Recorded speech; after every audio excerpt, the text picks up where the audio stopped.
I think that we're doing a really good job now. But unfortunately, it's kind of like jumping out of a plane without a parachute. Like you could Mm-hmm. take your shirt off and like use it to slow you down a little bit. You could probably flap your arms to slow yourself down, but like you probably You should have only had doing the so much. parachute jumping out of the plane. Like, Hello, everyone. Welcome to another episode of Wong Chat, where I get to talk to my friends from different industries. Some from gaming, some from cosplay, some from all over the world. I met lots of people in the last, I don't know, 20, 30, 40 years of my life. Actually, not 40 years old, but a long time. It's been a while. So, today we have Destiny. I met Destiny through a mutual friend, Zelda Chu, when we did a cosplay shoot. It was pretty fun, and I can tell there's a lot of interesting topic. I would love to talk to him about and pick his brain on. mhm. I don't even know how to describe him completely because I don't know. He does many different things, and he know a lot of wide range of topics. So it might be easier to let him just describe himself. So I'm just gonna bring him on. Hey, what's up, Destiny? Hey, what's up? Do you usually go by? I know your handle is Destiny, but do you go by Steven as well, or what do you prefer? I mean, it really depends on the relationship, Hmm. and what type of content I'm doing. If somebody brings me in to talk about like gaming stuff, I'm probably Destiny. If I'm talking about like politics and stuff, I think I try to go by Steven. It seems kind of weird to talk about serious issues and then using like Destiny as a handle. So, and then like in my personal life, I make sure for sure that everybody calls me Destiny always. No, in my personal life, everybody calls me Steven as well. So, yeah, I don't know. I guess I probably go more by Steven these days than Destiny, but. Yeah. So wait, where did you even get the name in the first place? All of my names online have come from like when I was 9, and I would just type random stuff. Like I think my first AOL screen name, no, it was like an MSN screen name, was Wing Neo Star 15. They were all just like words I thought sounded cool, numbers. And then eventually, when I needed other names online, I was like, oh, Destiny sounds cool, Neo Destiny, and I just picked that. And then eventually got shortened to Destiny, and here we are. It just kind of stuck. Like changing your handle or name kind of sucks when you're halfway through like an online career. So I didn't want to change it, a year or two in, and it is what it is. Yeah. I thought about it. Like when I came to America, I get to pick my name, right? Because I'm not from this country, Mm-hmm. so I get to choose, whatever I want. I mean, Martin is something I chose a while ago, Mm-hmm. but I was saying like, what if I choose something like? I mean, good thing I did not because I was gonna choose something more cringy, like Shadow or something like that. Yeah. Anyway, yeah. So Destiny, that's good. Well, do you prefer me call you either way? Doesn't matter, Steven. Steve, well, we'll go Steven here. That's fine. So how long have you been streaming though? A little over 10 years now, I think. Jesus, 10 years. Yep. Because I was wondering too, like you have Destiny as your handle on Twitch. I was Mhm. like, how do you even get that? Because I'm sure a lot of kids would want that name. Yeah. I was like, Destiny. I was like, okay, cool, cool, cool. But you were saying earlier that it doesn't really affect you. How often do you stream? Um, Pretty often. I think right now my goal is I usually try to stream from 12 PST to 10 PST every day, 2200 PST. So I shoot for about 10 hours a day, and then sometimes I travel or whatever, so I take some days off. And yeah. Is it mostly what kind of schedule? Is it like mostly gaming contents for the whole 10 hours, or like you take breaks, or how does it work? It totally depends. My stream goes through phases. Like I'd say over the past few months, it's been mainly gaming stuff. Sometimes during certain political events, we'll be doing a lot of politics every day. Sometimes I'll be fighting with certain communities, so I'll be doing like a lot of kind of like argument, debate type stuff. So we'll be doing that for many days. Yeah, it just really depends on what's going on. I'd say over the past month or so, probably the past like 1 to 3 months, it's been mainly gaming related stuff. How do you pick your debate? Like, Generally, it's whoever wants to. There's a few forms of conspiracy theory that I won't entertain without a lot of prep work. If I feel like I can't put in the prep, then I won't do it. But for the most part, I'll argue with pretty much anybody. Yeah. it's a lot, yeah, it's lots of homework when it comes to debate stuff. Yeah. Would you say you're more left wing, right wings, or I would say I'm pretty far left for sure. I think. mm, okay? So for me, however, like I I would consider myself left Mm-hmm. for the longest time, but with the new extreme left, it made me feel more like, maybe I'm not really like depends on how we define left nowadays. I feel like I'm more like liberal, if not close to conservative now, with some of the new kind of idea and topics that they have. Yeah, for sure. I mean, it's really hard to say like, are you left or right because there are so many different types of definitions for that. So, for instance, when I say that I'm very far left, I'm very far left for like what the broad political schemes are like across Europe or especially in the United States. But if I was on Twitter, I wouldn't say I'm very far left because those people are socialists and communists. They would consider me like right wing. So, yeah, so it's kind of hard. It really depends when you say you're left or right. It's a matter of perspective of who you're talking to, right? So me coming from a different background and different country, Mm-hmm. it's very strange where I feel American, lots of very extreme left, as you said, Twitter will say like, "Oh, this is communist" or "This is socialism." But when it's like, I don't think they really have seen communism or socialism to say like something that's for me at least, America seems to be very much democracy-wise. I feel like it's pretty democratic compared to a lot of countries and world out there. Do you agree? That's a really broad statement. So America is fairly democratic in that like we elect our leaders compared to countries that don't. So that's like true. If you mean democratic in terms of like freedom of the press or journalistic freedom or stuff like that, I think America falls a bit lower on the scale compared to a lot of other Western European countries. There's some journalism rating agency that I think has America at like 40th place or something. I don't know in terms of that. In regards to like our freedom of speech laws, I think America is pretty free compared to most countries. It seems to be the case, at least compared to most European countries. So yeah, I mean, it depends on what you look at, but I'd say relatively speaking, we're a relatively free and democratic country in the U.S. Yeah, I'd say so. Mm. The, is it a good thing or bad thing? That we are relatively free, or well, I mean, I think our Yeah. journalism and like our whistleblower protections could be a lot better. So that's a bad thing. In terms of where our freedom of speech laws are, personally, I like where they are in the United States. I'm not a huge fan of like sending people to jail for telling bad jokes or fining people for telling, like bad jokes. I feel like a little bit uncomfortable with that. I'm okay if companies decide they don't want to work with people to do that, but making that illegal is kind of scary for me. I think I'm okay, generally speaking, with where the U.S. sits right now in terms of its freedom of speech like policies, like the laws on the books at least. Because I know Canada had that pronoun situation with the law stuff. Does America have that too, or are we going toward that? In a way, yeah. Although generally, it depends on where you get your information from. The pronoun stuff is usually really reasonable. A lot of the ways that it's presented, when people talk about that, was it the C-16 bill or whatever in Canada? The way that people talk about it is like if you're on the street and you accidentally misgender somebody, like a social justice warrior cop is going to roll up and like shoot you dead on the street, and you're going to be sent to like Twitter hell or something. In reality, generally the way that those laws are phrased, if you look at how they're implemented in like New York in the United States, usually what it means is that you can't discriminate against like an employee or against like a tenant if you like own buildings based on whether or not they're trans. Or like let's say you have an employee and it's a trans woman employee. You can't as a boss, be like, "Oh, get out of here, you tranny," or you keep like calling them, "Oh, male butch," or whatever over and over again if they say like, "Hey, this is how I identify," blah blah blah. Like, and I think generally, I think I would consider that to be a good thing. You don't want like building owners or employers to just bully, trans employees or trans tenants. It's probably not a good thing. But most of the laws that I've seen don't really extend out to like, like you're not going to get fined if you tweet something mean at a trans person or hateful at a trans person, or you're not going to get like locked up if you misgender someone on the street, something like that.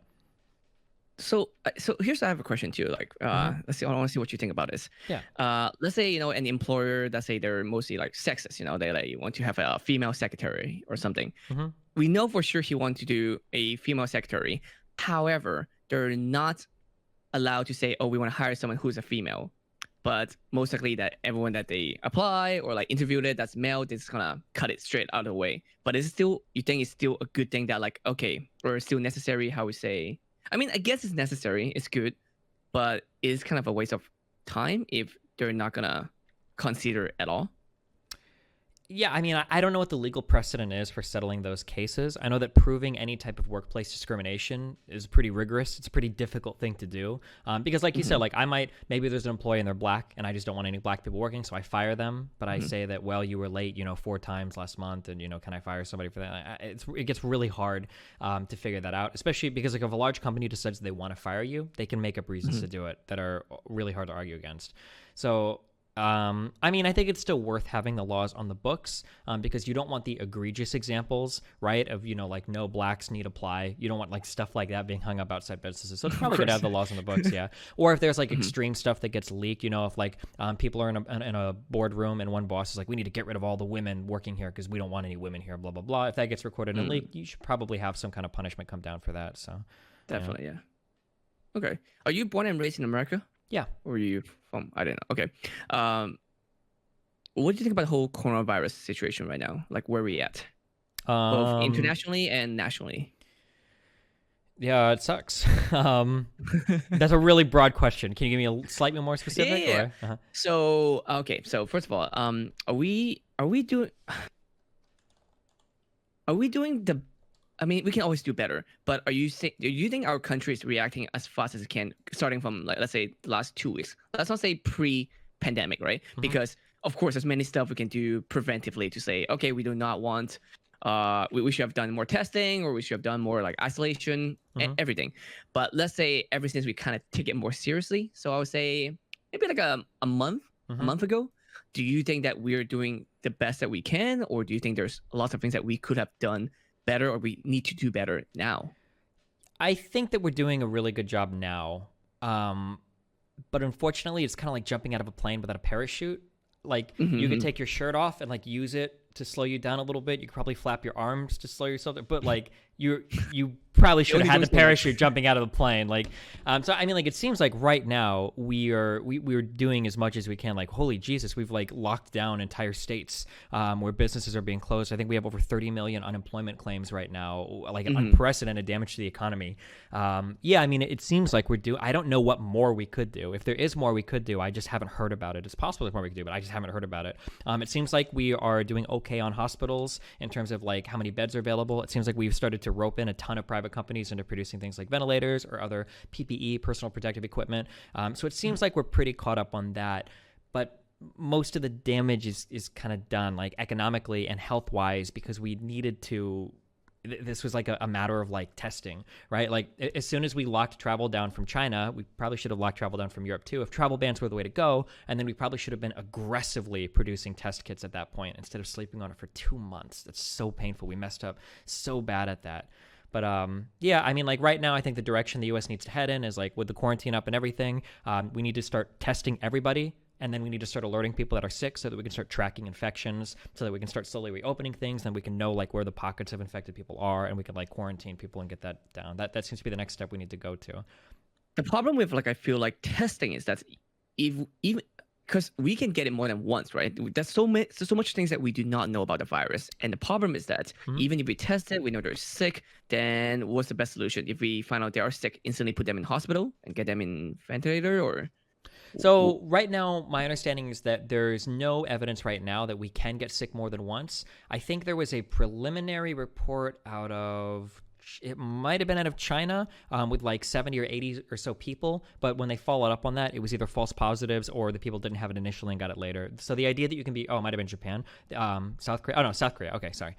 So the idea that Mm, you can get reinfected over and over again, so far that hasn't been demonstrated. Now that's not to say it's not possible, but I don't think that's been demonstrated yet, or I don't think that's a major concern yet. interesting, because I'm not sure again. Mm-hmm. I don't have exact information about that either. Mm-hmm. In that case, I feel like we should slowly all get sick, or I guess at least get it, so then we can get things back to normal, right? I That would be my idea.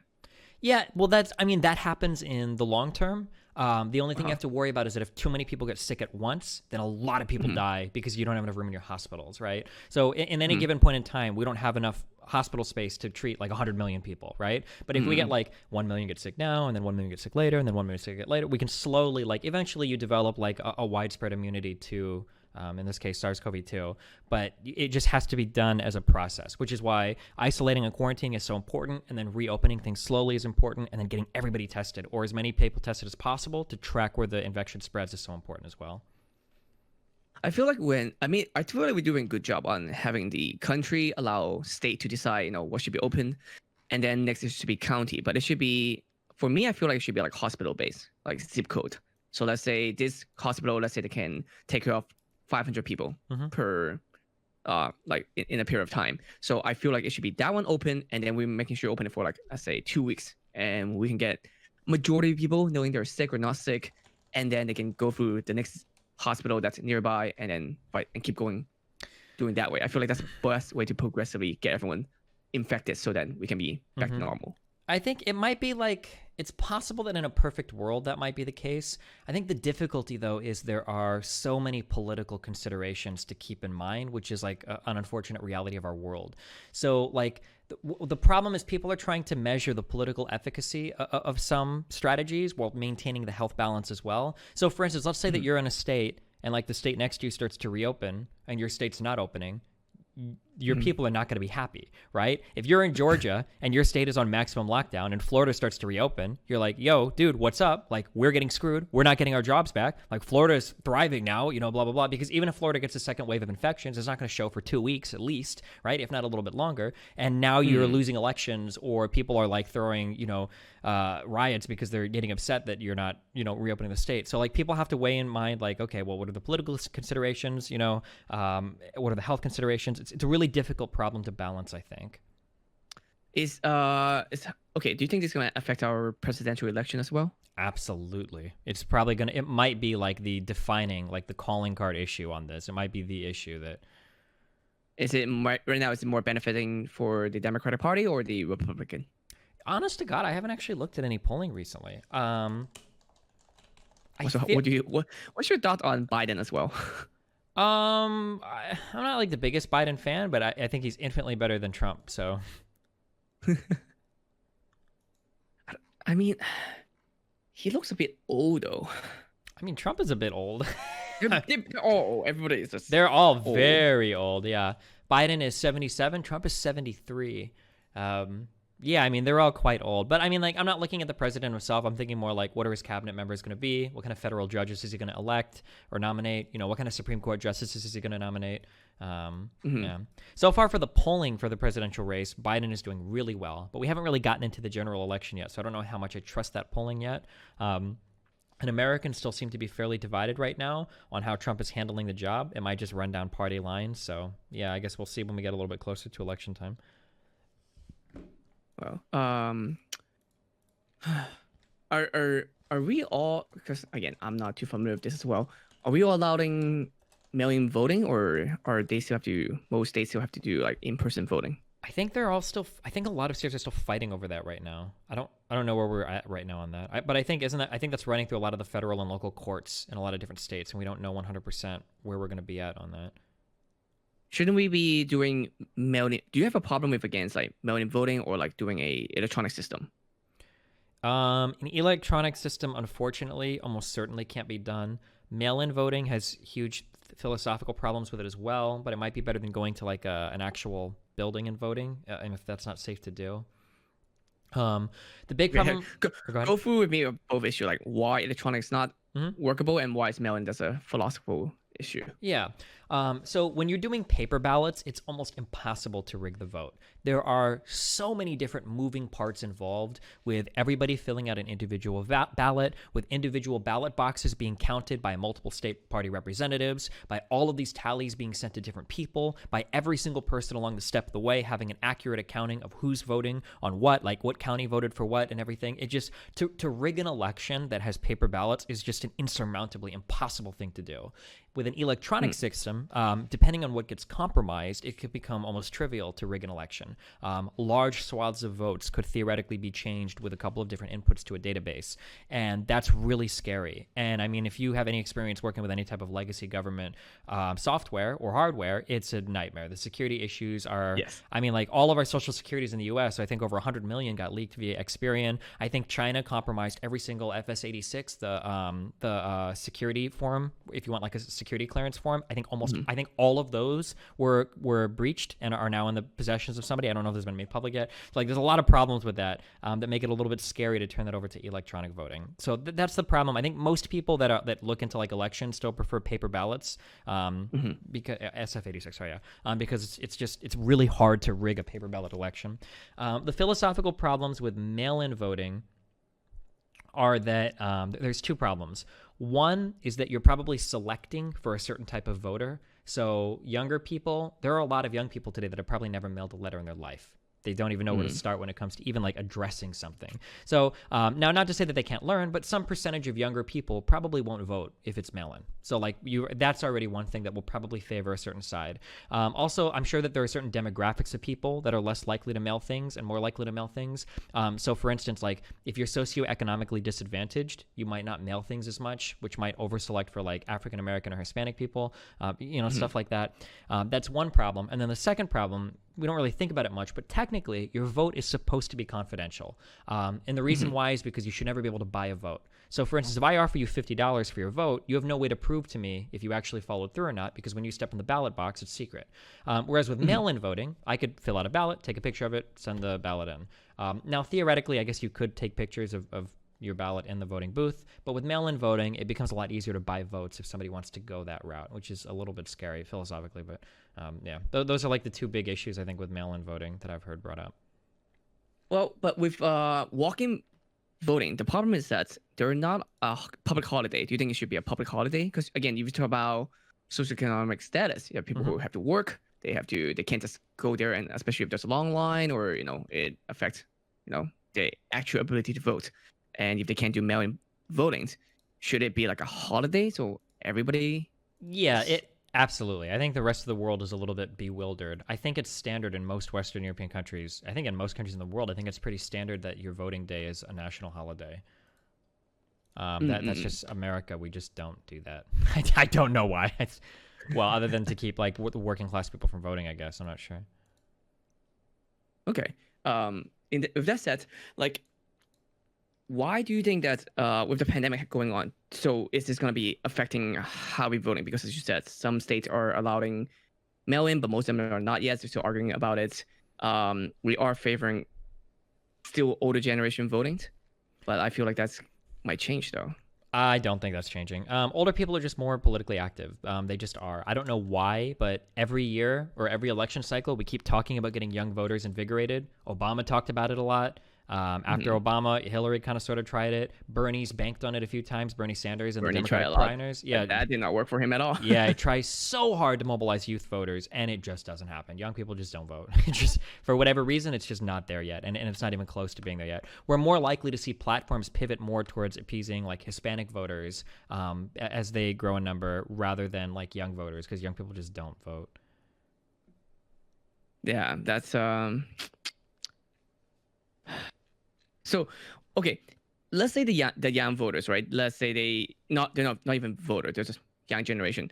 Once they get older, do they become more politically active, or do they just still stay the same? Is it a generation thing, or is it a age I think it's thing? just as you get older. Like I think older people have always been more politically active. I think it's just the thing. But they're just not. But the one that always strive for change is always the younger generation, though. Well, so the problem. This is a multifaceted question. I think the biggest issue that I see is that people always aggressively want to change things, but they don't realize how complicated, sometimes convoluted the systems in place already are. They don't also realize why things are the way they are too, Like very idealistic people will come in and they'll be like, why did you do this thing this way? This is so dumb. We should just change all of these things. And then maybe you even tried to a little bit, and then after a while you're like, oh fuck, okay, never mind. Just it's like looking at like bad code. If you're like a programmer, I guess, or whatever, like you see something and it looks kind of fucked up and you're like, okay, hold on, this needs to be changed. Why have you guys left this shit here for so long? And then you try to like change a few things, and then all of a sudden you're like, okay, fuck, like this doesn't really work now, and this is fucking fucked, you're like, fuck it, okay, leave this shit as it is, fuck it, we'll just keep adding shit onto it. Is like kind of how I think like is kind of like the mentality to it, because it's to change any one thing, related to like our economy or our system of government is so unbelievably fucking hard. And so many things are like interdependent on so many other things that it makes it really hard to be super idealistic. Oh, I'm gonna close Guantanamo Bay. I'm gonna stop invading, other countries, and I'm gonna do all that or whatever. And it's like, okay, well, it's really hard. There's a lot of things to take into consideration if you do that. Yeah. So you know me more as a photographer, right? So yeah, that's what most people kind of know me as.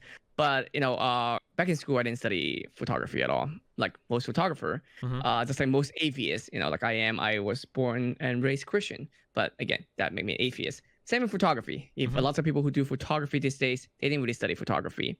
I went to school for economics and also world trade. and then I work in the Silicon Valley. One thing, and I'll refer similar to what you have said earlier, is about how code changing and things. People want certain things. They want very result based, but they don't really think about the other stuff related to it.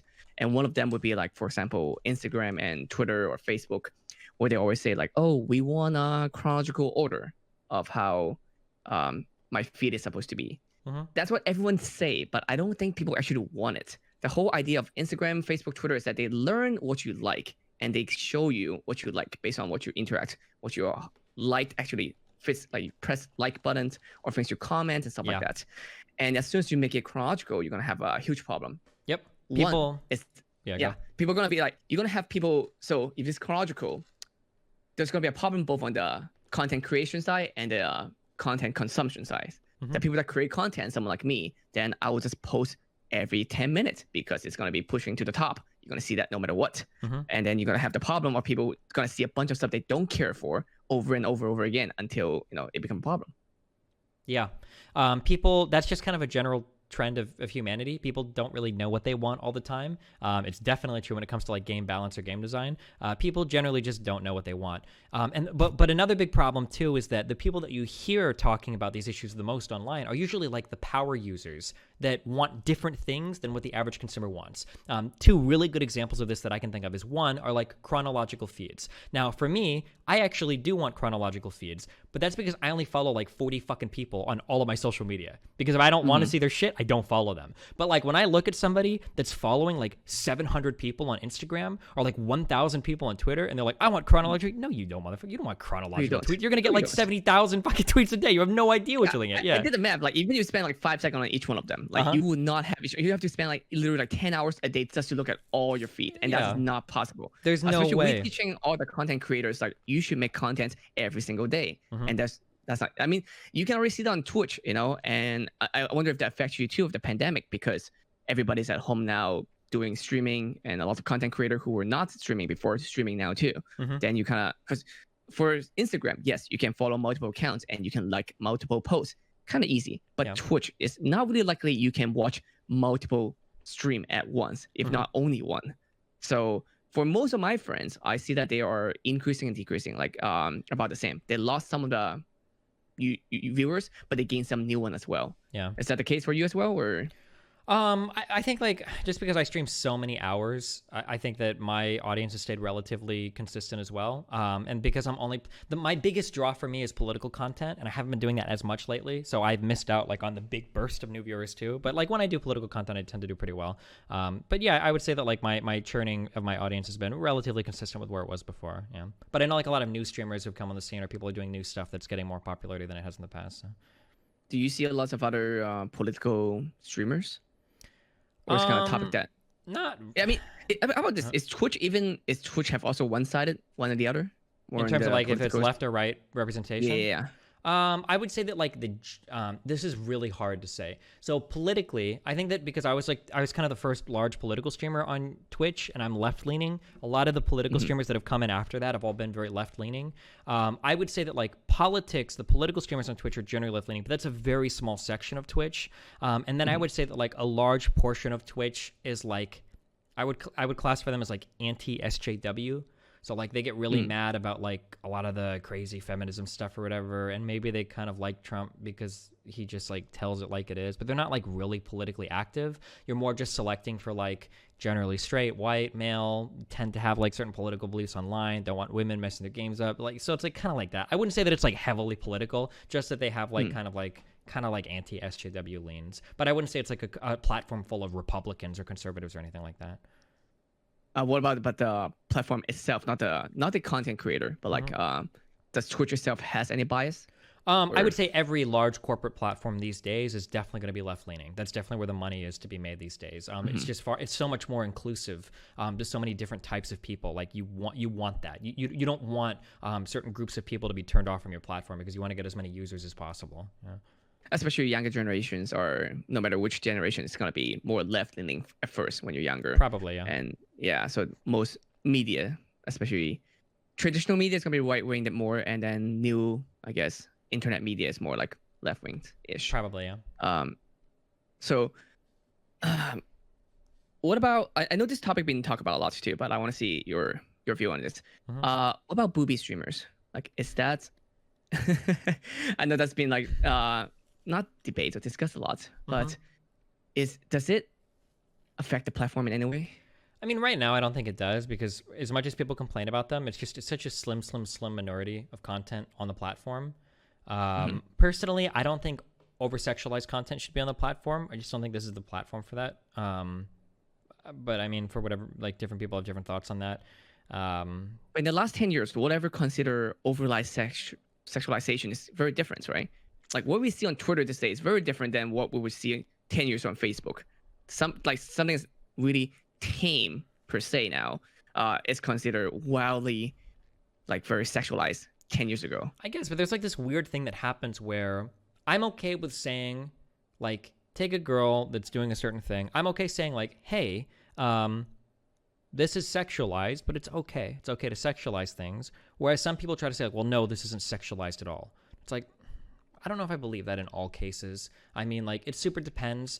If you have like really huge boobs and you have a lot of cleavage in like a tank top or whatever, like I think that's okay. I don't think that's a big deal. But when you're wearing Mhm. like super like low cut, high cut stuff, and you're like in your chair, and like the main focus of the camera is very clearly like the Grand Canyon in your chest, like the massive cleavage or whatever, and it's like, okay, like this is sexual content. Now, I'm not saying sexual content is bad. I love sexual content. Okay, I'm a large connoisseur of sexual content on the internet, and that's great. I just don't know if like Twitch is an appropriate place for that. That's my only stance on it, I guess. Yeah. We have what three major streaming platform now? It's mostly Twitch, Mixer, and I guess well four, YouTube and Facebook. Twitch, YouTube, and Facebook. I think. Yeah, Mixer's just not getting the growth they're looking for. They've made a couple of big They spent acquisitions. so much money on it. Yeah. Man, I wish I had a link offhand. I think there was a total number of streaming hours, like a public report that went out, and I think like the streaming industry as a whole has almost doubled in size. I think over the past year. Like it's like been a 99% average growth between all the platforms, and Mixer grew I think 0.2%.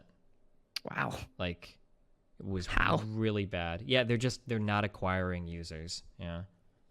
Like, why is Twitch still?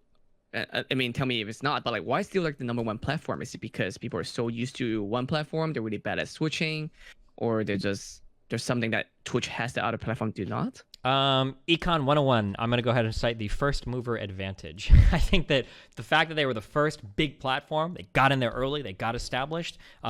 Just being big makes you bigger. If you're big, more streamers want to stream there, and if more streamers are streaming there, more users want to go watch there, and then that like perpetuates itself. So I think that like being the first mover helped.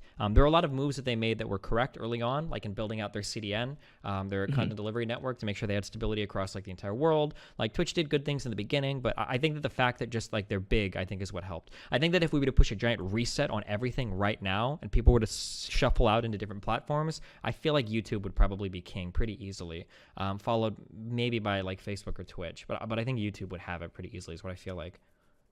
Is YouTube still pushing a streaming platform though? I depend which way is the wind blowing today. I don't know. It really depends. Sometimes like YouTube pushes really hard on it, and then other times it's like they just don't care about it. I think they made like two really big pushes, and then they were just like, okay, fuck YouTube gaming. We're just rolling it into our normal streaming shit. Fuck it, we're done. Like I don't know. It's yeah. Because I know they pushed for gaming for a little bit and then kind of got lost, and then Facebook started spending a lot of money acquiring users and acquiring like different content creators, and then Mixer came in, and then Mixer kind of like got Ninja, got a few people here and there, and they kind of like lost their steam, and then Yeah. you got Facebook still spending money and getting more people, and YouTube. I don't know any personally. I don't know anyone that I know is really streaming on YouTube or even watching stream on YouTube. Yeah. Seems like it, right? The technology on Yeah, YouTube is amazing.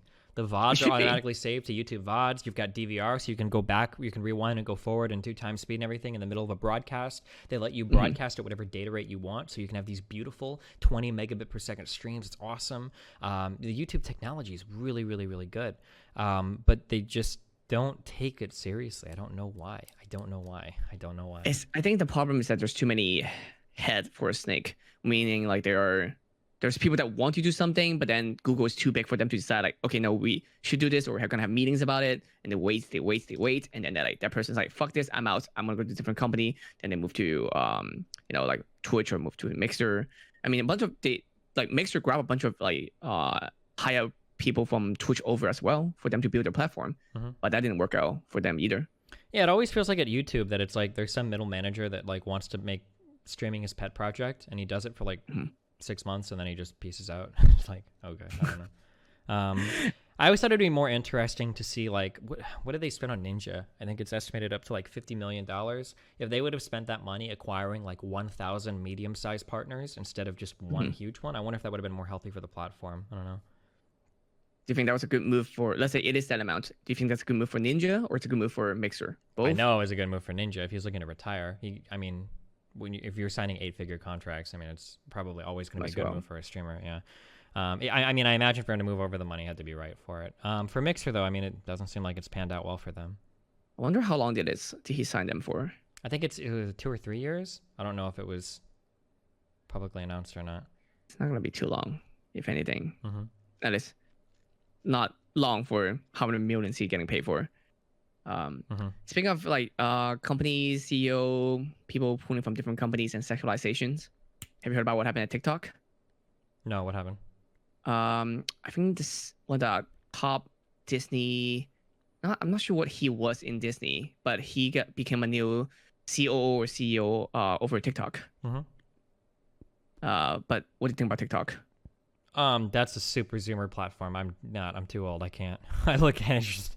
I don't know. Honest to God, like that's just not the type of content that I engage with. But it seems like they do a really good job. Like I've got like I have a friend that like she does TikTok or like she just watches it, and just like watching her like go through the app and the way that videos come up, and you can like and not like stuff, and then you see how like the algorithm learns what you like and it feeds you content that you like, and I don't know. It seems like it's set up in a really good way to just like get you to ingest like a ton of content. You just sit there for hours on your phone and do it. So it's easy. It's easy to view it and just keep looking at stuff and over and over and over again. But the problem is that it's monetizations. Like it doesn't make sense for as a company, because I know a lot of companies like, oh, TikTok's the new next big thing after Instagram or whatever, but it doesn't make sense because we have the same algorithm issue. Is that your video, those 15 seconds to a minute videos, you might get 1,000 views or millions of views, but you do not know, are you gonna get like 5 million views this time or are you gonna get 500? It's so arbitrary. Are you talking about problems for monetizing as TikTok users or as the company itself? It's not the company. The company is fine. The company is actually, I forgot who I was talking to you about this the other day too. But it's funny because normally back in the days when TikTok was starting, trying to grow in America, they would try to ask different. They'll try to. Well, I'm not sure they're stealing music or not, but maybe they're short enough that it's not a copyright issue. Or they'll try to ask different like music label to ask them for songs to use on their platforms, kind of stuff. But now they have a bigger user base. It's the opposite, where they charge music label to put their song on the platform. Yeah, which is smart for them, but it's just crazy how it changed. Yeah, and then the sexualization is also an interesting part too, because I talked to them about it too as well. Is that they don't really take. So if someone's under 18 and they're doing something that seems to be sexualized content, they can't really instantly. They have to really think about if they should take it down because of sexualized content. Because if it's not 100%, like they're not showing any genitalia or anything, then they don't really want to say they don't want to take it down with sexualization, because then they're sexualizing underage kids. Yeah, and that gets really hard because, I mean, for anybody that's ever been in high school, like the way that like 13, 14, 15-year-olds dance and shit, or the stuff they might wear or whatever, is going to look like pretty sexual. Because, I mean, they are towards each other. But then it gets weird when you have like, if like 14-year-olds at a high school dance want to act, like slutty with each other, like that's fine. But when you bring in like 30, 40, 50-year-olds that are now at the dance with them, like on TikTok, things get a lot weirder. So it's hard to tell like what's appropriate. I can imagine that they have trouble. But like I imagine their dilemma is that if they start banning, like, okay, well, if you're under 18, you have to present yourself in a certain way. Well, their entire, like, TikTok is a super zoomer platform, right? Like, it's a bunch of young kids. They're going to be like, well, what the fuck? This is bullshit. Like, I can dress better at school than I can on TikTok. This is fucked up, So that's probably a pretty hard thing to balance, I would imagine.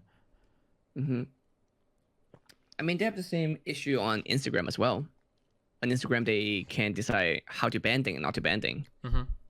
So they go by mass report. So if someone like mass report like a post and they instantly try to take it down, I think it's better if they. I still think taking it down is fine, and that's something that not really popular opinions amongst my friends or most people I know, is that if someone mass reports something, they should take it down ASAP. Especially like, let's say, the whole Logan Paul situation. He went to Oh, the Suicide Forest thing. he went to the forest, and then it took them like a few hours to take it down, and then people were upset how it took so long to take down a upsetting video. Then I feel like it's better if they take it down and then give people a chance to reinstate it if they wanted to. But that takes such a manual process. Like they need to have people to go through all of it, and then they need like. And that's not like that's not what they want to do in tech these days. They want to automate the fuck out of everything. They don't want to have any people manually reviewing any type of content because it saves so much money. Yeah. Yeah, it's not the business model. The people who are complaining are not the one who are spending money on the platform. Yeah, it's usually like outside people coming in and spam reporting and shit. Yeah. And that's what I say about the whole hiding likes things on Instagram. Did they actually go through with that or no? I don't know. I mean, I haven't seen on mine. I know in some country they have tried it, but like on mine they still haven't hit it. But I'm not sure it's because my account. Some of my friends said that they have seen it, but most have not. Yeah, because I can still see likes publicly on my like on other people's stuff. So yeah, weird. See, I don't. So on the public side, and could be also that's actually how they think is that they're like, oh, we should hide the likes because we don't want people to feel upset about seeing likes and compare themselves with others. But for me, I think it's the other reason. I think it's more of a money reason because there's so many brands and companies spending money on influencers instead of spending money on the platform itself, like buying ads on Instagram. So if they hide the likes, then the company will have a harder time to figure out which influencer is worth it, to see how much likes they have. Well, I mean, you'd still have access to your engagement on the back end, right? You do, but then as a company, you would have to ask every single person, but you wouldn't do that. And as a content creator, you won't be like weekly. It's like this is my weekly reports of how many likes I get. That's interesting. I actually it might be different for different sizes of people. Maybe larger people don't do this, but for what I do, a lot of times I'll get asked that, like, oh, how many impressions did that Instagram story get, or how many impressions did you get on YouTube with this thing? Like sometimes people will request specific data, even though I'm using like an affiliate link as well, which is kind of annoying. But yeah, I'm really surprised that like Instagram doesn't just. There might be a lot of legal issues, but like, why don't they work as a pseudo talent agency where you go to Instagram and you buy like a pool of influencers and then you sell ads to them that way? Kind of like how talent agencies work right now, where you'd go to a talent agency and you'd say like, hey, I've got $1 million. I want to do an ad spend. Bring me, like 100 influencers and, figure out how to divvy it up. Yeah. Because they make so much more money on their ad platform themselves. Because they have all the data with that, with the influencer kind of talent management. It's gonna be much more tricky because then they have to start managing actually talent. Yeah, and that's an annoying thing to do. Yeah, it is annoying, but the payoff has to be better. Like there has to be. Well, because if they do the ads themselves, they already have all the data. Then they say, then they know the CPM exactly. Then let's say Johnson & Johnson's like, we want to sell our new like Head and Shoulder, whatever that they use. Actually, that's not Johnson. But anyway, let's say they want to sell their whatever product they sell. Then say, all right, you spend $50. That's exactly how many clicks and how many views you get. Yeah, for Facebook, the advertising is super powerful, and there's so much information. I guess my question is really the number we'd be curious at the end is the conversion. So my question is, if I spend $5,000 in ad spend, and I spend that on Facebook ads, and I have like a 1% conversion or whatever, number of clicks to sales. If I would have taken that $5,000 and asked, like Pokemon, can you like pretend you're in the shower and like pour like Head and Shoulders on yourself as like a joke video? Would that get more people to buy the product than if I would have done the ad spend on just blanket ads? I guess I don't know the answer to that question actually, so it'd be interesting to see the answer to it. I feel like with at least the ad platform, you have more consistency. With influencers, it's very hit or miss. Of course, because influencers are fucking horrible to work with. Yeah, it's tricky because like, you're gonna have some influencers who are very responsible, and you have some that just. Some influencers are like, work at all. Hey guys, today we're sponsored by Johnson & Johnson. Click www. Go to the link and buy their shit. And that's like their like 20-second plug. Yeah. Oh, here's the logo. Good luck, guys. Yeah. And then other people go way harder with it. Yeah. That's assuming that they remember and actually do it. Yeah. I do because like before pandemic, right? Half of my job is photography, and the other half is actually influencer marketing stuff like that. With all the stuff that's gone now, I wonder how are companies spending their money now because they're not going to spend it at event, like on the booth, like E3, PAX, all the stuff are gone. So are they still spending their money marketing wise on influencer? And if they are they doing more on Twitter, Instagram, Facebook, Twitch? Like where is that money going to spend? They have to spend it somewhere. Yeah, I don't know. Yeah. Yeah, I don't know. That'd be interesting to see how spending is changing right now. Although I'd imagine that I'd imagine right now that they're losing so much money in business in other places that the advertising budgets are probably being pilfered to keep other parts of the company running. That would be that would be my um, that'd be my guess, right? That there aren't companies that are floating these huge budgets and advertising like that department is untouched. I'm sure that there's a lot of money moving around behind the scenes for people that are trying to uh, trying to keep their companies afloat, I would imagine.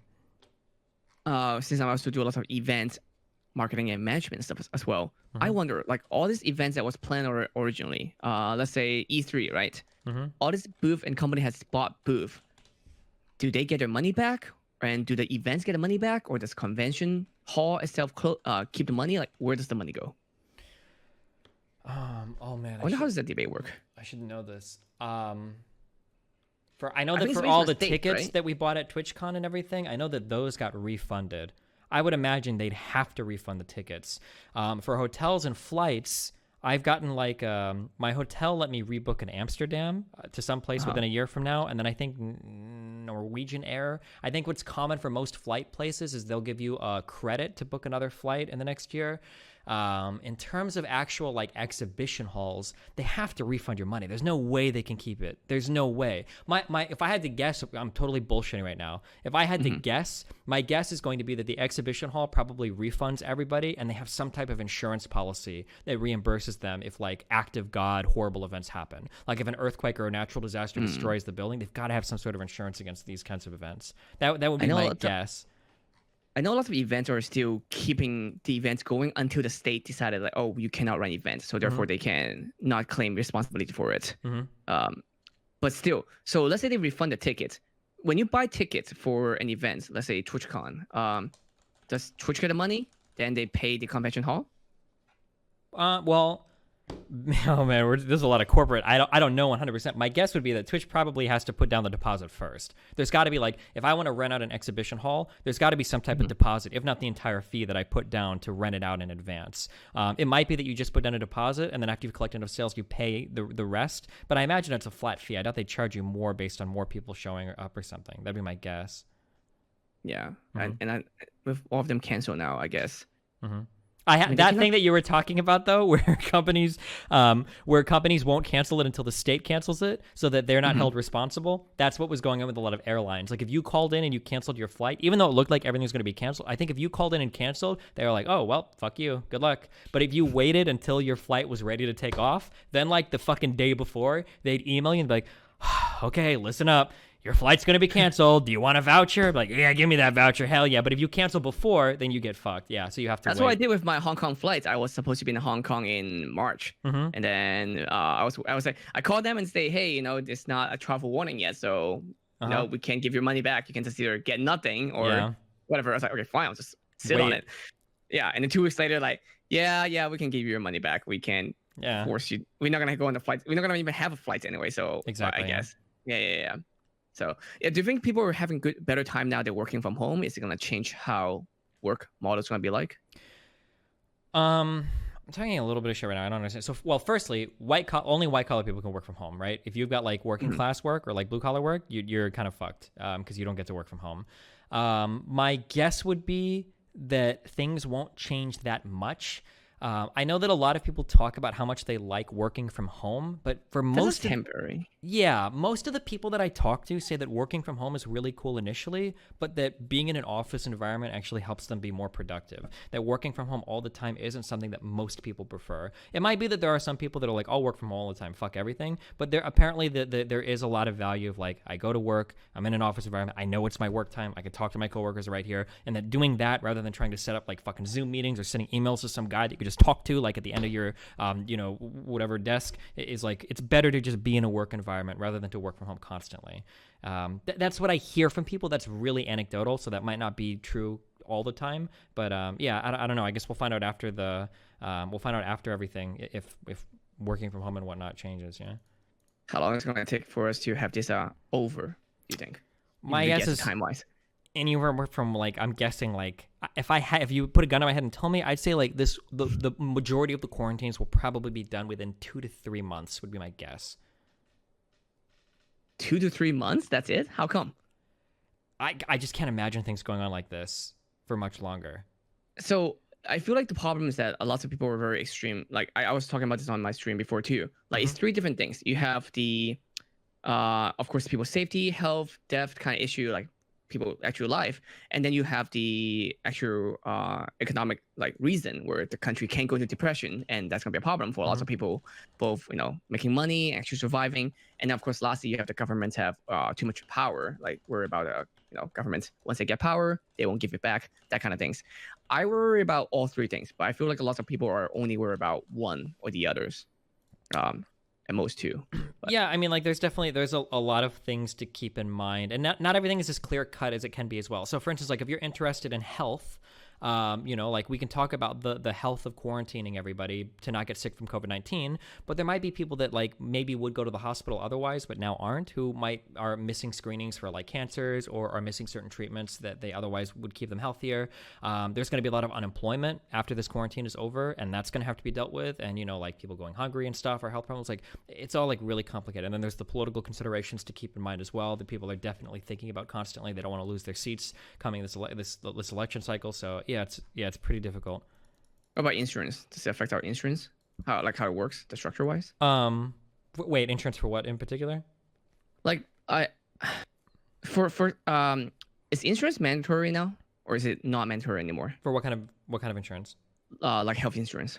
In the 'Cause United for States example, right yeah. now, it's not federally. Some states have requirements on it. Like I think California has Medi-Cal.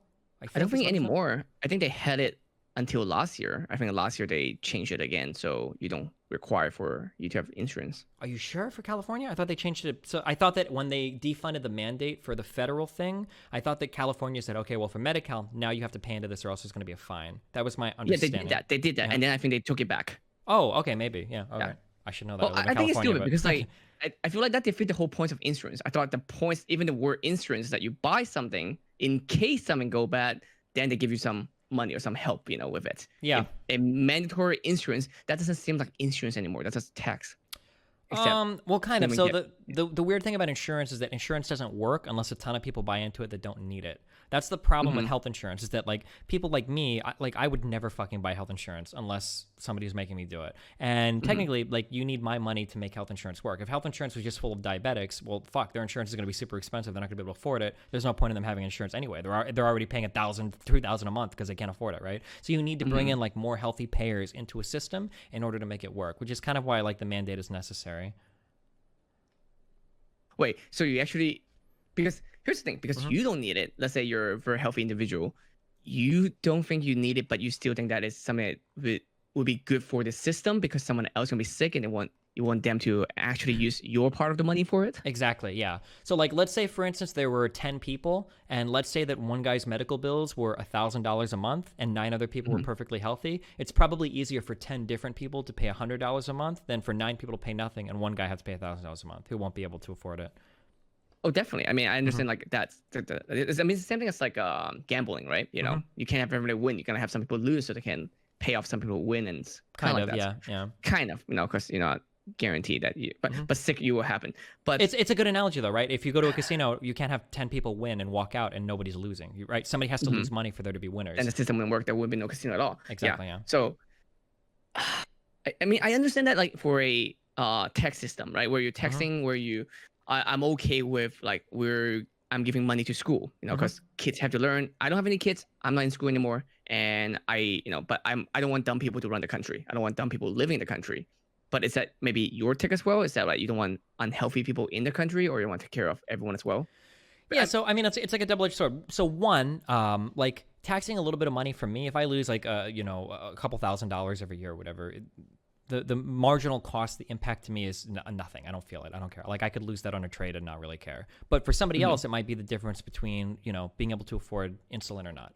And so, like, what is like a small sacrifice for me, almost an unnoticeable one for me, might be the difference between like life or death, or diabetic neuropathy, or their eyes, fucking falling out of their face because they can't afford insulin and the sugar is destroying their organs. So, like in that case, like I think it's okay to tax somebody like me a little bit more, make me buy insurance to pay into it. And then on a secondary case, like I can pay for your medicine in two ways. I can either be forced to pay a tax, where, I pay a little bit into insurance every month and then other people withdraw from it to stay healthy, or I'm going to pay for your ass when you go to the emergency room because you're dying because you're like in diabetic shock. I'm using diabetes as an example here, but this could apply to all sorts of medical conditions. I would rather be involved in the preventative care because then, okay, well, at least you're working, you're paying taxes now, like you're like contributing to society and everything, rather than, well, I'll just, like pay to bury the bodies at the morgue after all sorts of like dramatic intervention care and emergency care that's going to be way more expensive anyway. So I think it works better for us to just kind of like pay in to have like a healthier society, I think. So are you for universal healthcare then? Yeah, for sure. Some form of universal healthcare, I think so, yeah. Because that would be exactly what you're saying. Then you have more easy to people have access to healthcare, so they're less likely going to be waiting until the last minute. They can get to check regularly and kind of stuff. I'm from Hong Kong, so we do have universal healthcare. Similar to we're kind of like British, we're Sure. British-ish. British, so- Chinese, I guess it depends on who you ask. Who wants to fight over? Yeah, but yeah. Actually, have you been following to the Hong Kong situation? Not recently, since the COVID-19 stuff. It kind of fell out of the mainstream news a lot. But yeah, back when the protests and everything were happening, and then the points of the protesters and the weirdness of who owns Hong Kong, and is it the special administrative region for another 50 years, or is it going to get rolled back? And it was a lot of interesting stuff. Yeah. It's messy over there. Do you think the whole pandemic gonna affect how we do trade with China, or it's more like, people say like they don't want China, but because it's capitalism. Capitalism cannot survive without a very cheap labor force. My guess is going to be that once all of the COVID-19 stuff is over, we're going to roll back into how things were seamlessly. That trade is going to go back, jobs are going to explode, businesses are going to boom, and people are going to be happy to be back to things that are normal, and everybody's going to forget this just as easily as they forgot about the Australian wildfires, just as easily as they forgot about Iran shooting down a civilian plane over Tehran, just as easily as they forgot about, every other crazy thing that goes on that we think is going to change the world that people just don't care about, and then, we move on. It's kind of dark and cynical, but yeah, I really do think that like people are just going to slip back into things, and we're not going to remember this very much. That's my guess, but I guess we'll see. I hope that things change. That would be nice. I mean, we were supposed to have World War III, supposedly. We were supposed to have World War III like 7 different times. But that never happened. With different countries too, but with whole Korea. People thought when Russia rolled tanks into Georgia that it was going to happen. When Russia was trying to annex Crimea, they thought it was going to happen. With the Syrian civil war, people thought it was going to happen. Killing Soleimani in Iraq, people thought it was going to happen. With the limpet mines that Iran supposedly planted in the sea that destroyed, I think it was a Japanese cruiser and a Saudi Arabian cruiser or whatever, people thought it was going to happen. When, what were the drone strikes from Iran, I think on Saudi Arabian refineries? People thought there's been like so many crazy international things that we just roll on through, right? Yeah. I think we're too tied together right now. It's going to be very difficult to start a world war again.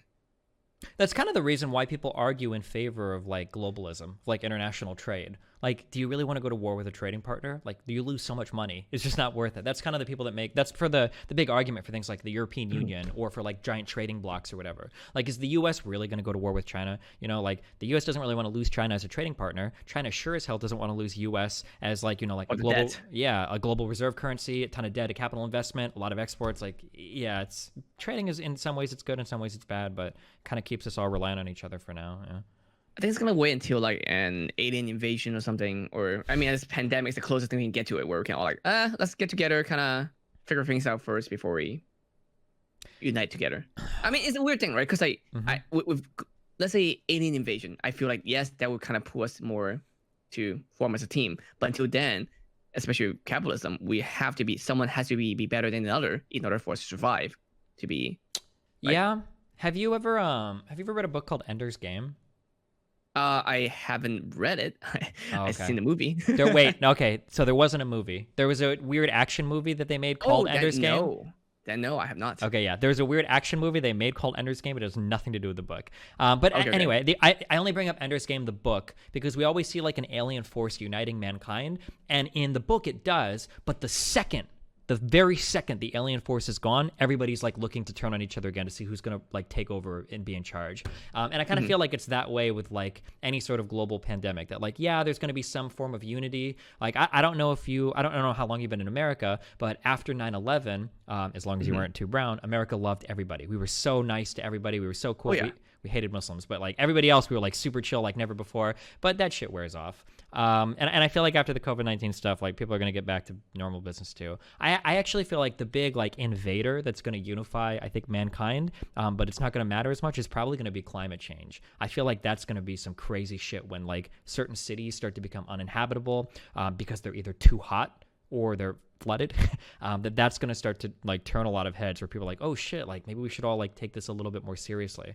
I think that's going to be like a big thing. Yeah. With the whole alien invasion thing, that did happen in China with World War II. Like Japan invaded China, and then the Chinese were fighting with the Taiwanese. At the time, well, they're not Taiwanese yet, but the two-party system. Mm-hmm. Then they kind of united. But then as soon as like World War II is over, kind of, then they start fighting again, and then Taiwan have to flee to Taiwan, the current Taiwan. So yeah, it's gonna be similar to the case. With global warming and the whole flooding situation, is it happening in our lifetime? I have no idea. I don't even try to make those predictions. It seems like we're starting to see negative effects happening now. Whether or not it gets like ultra super bad in the future is hard to say. I mean, it seems like we're already getting into very weird places, but who knows how bad things will get. The problem is that like meteorology or climatology is a lot like kind of like biological organisms, where like it's really hard to make concrete predictions about how you'll respond to like one specific thing. Like in some places something will happen in the weather that makes things hotter, but something else might counteract that cools things off like a little bit. And other like a pandemic kill off a bunch of people, Yeah, maybe, yeah. So it's really hard to say how one I wouldn't trust anybody that will say like, oh, this one particular thing is going to lead to this one thing happening. But it could. And I know that there are some really bad things that happen right now. So for instance, I think the bleaching of the coral reefs, that's happening now, and that's like monumentally fucking disastrous right now. In terms of like the rise of temperatures across the planet's surface, I don't think we've gotten into like agriculture is fucked yet, but I know that there are places that have become a lot hotter. So if you talk to people that live in like London or Seattle, like up in Washington State, like there are places that traditionally just don't have air conditioners because it doesn't really get that hot. And now these people are inside when it's like 85, 90 degrees Fahrenheit outside, like roasting their asses off. And like, what the fuck? Why don't I have central air in my apartment? Like, this is bullshit. And there are places like around the world that don't usually have air conditioner that are now starting to deal with these problems. Yeah. How about then in the case, what about robots? Are we also in any problem with the whole, well, I don't think we're gonna have a robot fighting, we're gonna have a Terminator issue, but we're gonna have a AI replacing job issue. I think we're always way farther out from general AIs than everybody seems to think we are. Like my guess, gun to my head, is having like a good solid general AI just total bullshit. I don't have a background on this, but my guess would be 15 to 20 years minimum for something like that. We're very good at making like specific AIs to do specific jobs, but the idea of having like a Cortana from Halo or like a HAL from Space Odyssey or something like that, I think we're like decades out from stuff like that, like 15 to 20 years minimum. Yeah, AI's not as good as adaptation than we are. Yeah. So have you ever heard of the term? Have you ever heard the difference between like general versus special AI or general versus specific AI? Yeah. So like specific, like program it to like beat chess. Like we can do that pretty well now with like machine learning. Throw 50 trillion combinations of things at it and it'll figure shit out. But in terms of like, hey, you're a general AI. Can I just throw a random problem at you and see if you can figure out how to do this? Like it can, but it needs like until the heat death of the universe to figure out some of these problems, things that as humans we can just like do patterns like really quickly. And also if they make any changes that like they can't predict and like, oh, we have no idea what it is. If you be like, oh, a squirrel run by, it's like a squirrel. We have never seen that before. I have no idea what that is. And then it suddenly just like, I don't know how to deal with that. Yeah. So. Well, at least I think we're good right now until the whole pandemic's over. And I don't know. Life seemed pretty temporary on hold. The scary thing will be once we start coming out of the pandemic, we'll be seeing who's left. Because I know like a lot in like the restaurant industry, I know there's a lot of businesses that are just like gone now. That there's a lot of people that JCPenney just declared bankruptcy. Yeah. Like I feel like traditional retail, just like traditional media, gonna take a big hit on this. Yeah, it'll be interesting to see what's going on with that. Yeah, to see who's gone, who's left, how much gets consolidated under certain companies. Like if it's easy for everybody to get like back into work, that'll be the scary thing. Yeah. Would Zoom price drop a lot once the pandemic's over? It's possible. Go short it. make a lot of money. Maybe. Yeah, I don't know. Maybe. Yeah. Because I know Amazon and Zoom and I heard OnlyFans also made a lot of money. Oh, I will never understand OnlyFans, but yeah, possibly. Yeah. Would would I might just be a yeah. boomer, but OnlyFans to me looks so insane. I'm really cautious to say this because I don't want to discourage any creators on there because there are a lot of hot girls on OnlyFans. But dude, they charge so much for so little. Like it seems like there are people. Not that I would encourage anybody to look, but there have been like big leaks of like content or whatever, and there are girls that charge like $20, $25, $30 a month for like lewds. Like you don't even see their boobs, and there'll be like there'll be whole like dumps, and I'll be like, dude, I can find this on your Instagram. How are people paying for this? This is insane. But I mean, that's the problem I face as a photographer as well too. You know, and I talk about this a lot too, and it's hard to explain how to describe as well because we can't really define how much something costs. You know, well, of course we can. It's how much you someone's willing to pay for it, right? You can put a price on it, you can see someone who pay for it, but how do I say one person's nude is more expensive than the other person? It's kind of a free market because technically it's form of it's kind of like art stuff, right? You can't really put a price on it, then people just free form it everywhere they want. So I mean, I actually have to download my own photos before, like illegally, to see when my stuff get leaked because I work with a lot of content creators, and then I do photos and videos with them, and then sometimes they get leaked, and sometimes I have to do the DMCA stuff. So I have to download my own set and say, oh yeah, those are my photos. All right, cool. Now I can send them a DMCA and stuff like that.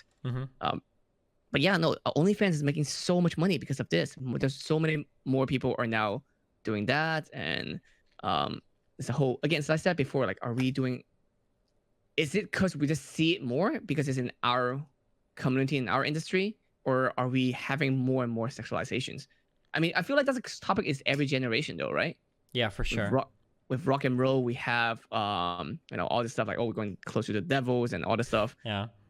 Are we just the same type where we're at the generations like, oh, that is just too much, or is it gonna get even further? Like, is it the next generation gonna be like even more and more and more and more? Is there like an end point? It's really hard because, so this is like a totally different topic, but like it's really hard to answer that question because we don't actually have any idea on how to mark if we progressed as a society. I don't know if you've realized this, but like when we think of progress for societies, typically the only thing we look at is technology, which is actually a really shitty way to mark whether or not a society's progressed or not, you know? Like if you're looking for like how advanced the society is, you're asking, well, do they have like running water? Do they have sanitization, right? Do they clean their water? Do they have like sanitization for their food? Do they sanitize their food? Can they deliver, social services? Like these are what we look at for like, oh, you've progressed as a society. Do they have computers and shit? But we never ask questions like in one society, people have 5 close friends their entire life. But in another society, people have learned how to have 30 to 40 close friends their entire life. And they're all really close with their family. Like, damn, that society seems like they've made a lot of progress in terms of interpersonal relationships. But we don't teach that. We don't measure that. We don't give a fuck about that. Like, psychologists study it. But at the end of the day, we track progress in like dollars earned in technology. And I think that's been really... GDP? Yeah, really, not even GDP, like individual income, right? Like you don't want to be a loser art major. You want to go to school and be a computer scientist and earn $70,000 a year, not $35,000 a year as an art history teacher. It's like, well, why? Like, or like you mark like, oh, well, society's so much better. I've got a phone that's more powerful than like 10 space shuttles. Like that's so cool. And it's like, okay, are these really making our lives better when like 25% of people are on SSRIs? Not that SSRIs are bad, but that like have depression, or like, is it really better with like all of these psych reports are coming out showing all of this negative psychological damage being caused from social media utilization? Like, are these really good things for us? I don't know. Like, it's insane, like how much our mental health has been damaged and how little we seem to care about it or pay attention to it in society, I think. So using phone is a big problem. Like, because technology, do you think technology improvement? Because I feel like our technology has exponentially improved in the last 10 years. Does that affect our mental health, like dramatically also exponentially decrease our happiness? I think technology is a powerful tool, and I think it can be used for incredibly good things or incredibly negative things. Like back in the beginning, if you don't mind me asking, wait, how old are you? Or about? That's usually a trade secret, but give it a guess and I'll take it. Around 30?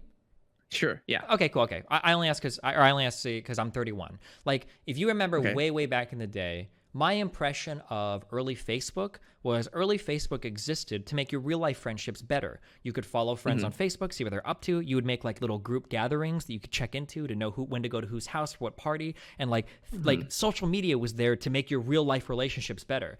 And now social media has become like a replacement for real life interaction. Like I've actually had to argue with people on podcasts before that like social media interactions, this is not real life. You're missing like 95% of the interaction you get with a human being by just texting at them. It's not the same thing at all.